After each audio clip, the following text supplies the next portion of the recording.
श्री कृष्ण कहते हैं जीवन का ऐसा कोई बड़े से बड़ा दुख नहीं जिससे सुख की परछाइयों को ना देखा जा सके। जिंदगी की ऐसी कोई बाधा नहीं जिससे कुछ प्रेरणा ना ली जा सके।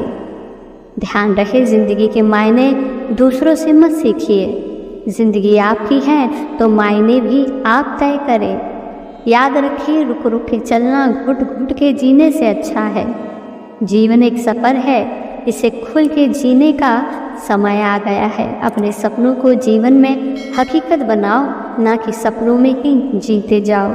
श्री कृष्ण कहते हैं जीवन में बिना उचित मूल्य अदा किए किसी भी वस्तु की प्राप्ति नहीं हो सकती। जिस प्रकार आप किसी वस्तु को लेने बाजार जाते हो तो उसका एक उचित मूल्य अदा करने पर ही उसे प्राप्त करते हो, इसी प्रकार जीवन में भी हम जो प्राप्त करते हैं सबका कुछ न कुछ मूल्य चुकाना ही पड़ता है। श्री कृष्ण कहते हैं महान त्याग के बिना महान लक्ष्य को पाना संभव नहीं। अगर आपके जीवन का लक्ष्य महान है तो इस विचार को छोड़ दीजिए कि बिना त्याग और समर्पण के उसे प्राप्त कर लेंगे। नींव जितनी गहरी होगी भवन भी उतना ही ऊंचा एवं टिकाऊ बन पाएगा। बड़ा लक्ष्य बड़ा त्याग के बिना नहीं मिलता। कई प्रहार सहने के बाद पत्थर के भीतर छिपा हुआ ईश्वर का रूप प्रकट होता है।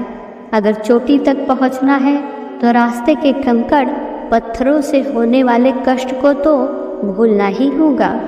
ध्यान रहे, सबसे बड़ा जोखिम है कोई जोखिम ना लेना। ऐसी दुनिया में जो तेजी से बदल रही है, चुनौतियां ही जीवन को दिलचस्प बनाती है और उन पर काबू पाना ही जीवन को सार्थक बनाता है। असफलता वो मसाला है जो सफलता को उसका स्वाद देती है। असफलता बस फिर से शुरुआत करने का अवसर है जो कहती है इस बार अधिक समझदारी से। इसलिए असफलता से निराश ना हो, यह एक सकारात्मक अनुभव हो सकता है। असफलता एक तरह से सफलता का राजमार्ग है, क्योंकि जो झूठ है उसकी हर खोज हमें सच्चाई की तलाश में ईमानदारी से ले जाती है। ध्यान रहे, आपके और आपके लक्ष्य के बीच एकमात्र चीज़ वो कहानी है जो आप खुद को बताते रहते हैं कि आप इसे हासिल क्यों नहीं कर सकते।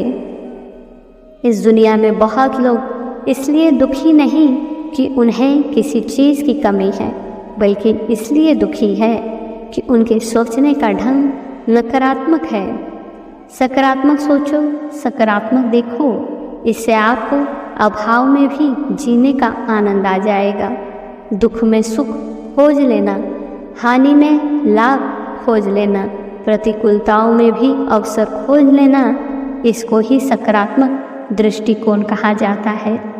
रास्ते में पड़े हुए पत्थर को आप मार्ग की बाधा भी मान सकते हैं और चाहे तो उस पत्थर को सीढ़ी बनाकर ऊपर भी चढ़ सकते हैं।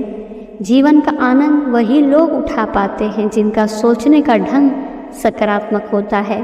आपकी खुशी इस बात पर निर्भर नहीं करती कि आपके पास कितनी संपत्ति है, बल्कि इस बात पर निर्भर करती है कि आपके पास कितनी समझ है।